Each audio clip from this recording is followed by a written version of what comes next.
ಗದಗ ನಗರದ ಹೊರವಲಯದ ಮಲಸಮುದ್ರದಲ್ಲಿ ನಡೆಯುತ್ತಿರುವ ಪುಟ್ಟರಾಜ್ ಫುಡ್ ಪ್ರಾಡಕ್ಟ್ ಅಂಡ್ ಬೇಕರಿಯಲ್ಲಿನ ಅಸಹ್ಯಕರ ಮತ್ತು ನಿಯಮ ಬಾಹಿರ ಕಾರ್ಯವೈಖರಿ ಈಗ ಬಹಿರಂಗವಾಗಿದೆ.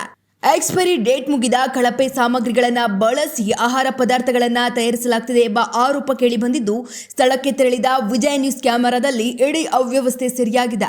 ಪರವಾನಗಿ ಇಲ್ಲದಿದ್ದರೂ ಬೇಕರಿ ಚಟುವಟಿಕೆಗಳನ್ನು ನಡೆಸಲಾಗುತ್ತಿದ್ದು, ಕೇಕ್ ಸೇರಿದಂತೆ ವಿವಿಧ ತಿಂಡಿಗಳಲ್ಲಿ ನಿಷೇಧಿತ ಪದಾರ್ಥಗಳನ್ನು ಬಳಸುತ್ತಿರುವುದು ಕಂಡುಬಂದಿದೆ.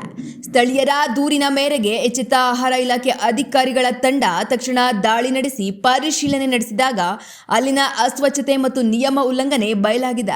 ಸದ್ಯ ಘಟಕದ ಮಾಲೀಕರಿಗೆ ನೋಟಿಸ್ ಜಾರಿ ಮಾಡಿರುವ ಅಧಿಕಾರಿಗಳು ಈ ಕೂಡಲೇ ಕ್ರಮ ಕೈಗೊಳ್ಳಲು ಮುಂದಾಗಿದ್ದಾರೆ.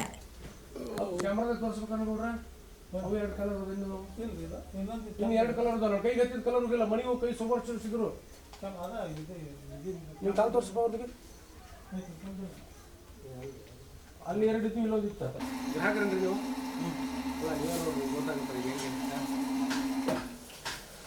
ಏನಂತೀರಿ?